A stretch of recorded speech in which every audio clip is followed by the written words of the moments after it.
Have you ever wondered how artificial intelligence is revolutionizing the world of SMT repair? Surface mount technology, or SMT repair, is an integral part of electronics manufacturing. Traditionally, this process involved manual inspection and meticulous labor to identify and fix defects in printed circuit boards. It was time-consuming, prone to human error, and required highly skilled technicians. But now enter the transformative power of artificial intelligence. AI tools are being designed to automate this process, making it faster, more accurate, and less labor-intensive. They use machine learning algorithms to identify patterns, detect anomalies, and even suggest solutions for repair.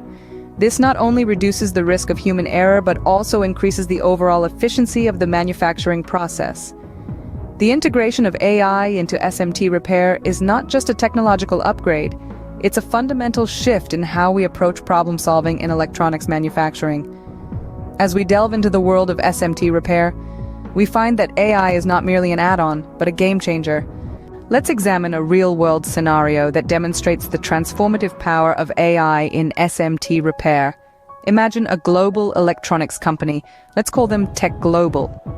They produce millions of devices every year, each packed with surface mount technology or SMT components, but with such high production volumes, there's an inevitable number of faulty components. Each one requires diagnosis and repair, a process that was, until recently, incredibly time-consuming and costly.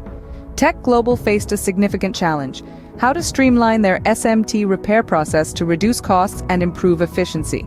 They turned to the power of artificial intelligence.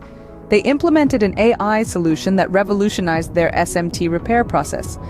The AI system uses machine learning algorithms to quickly and accurately diagnose faults in SMT components.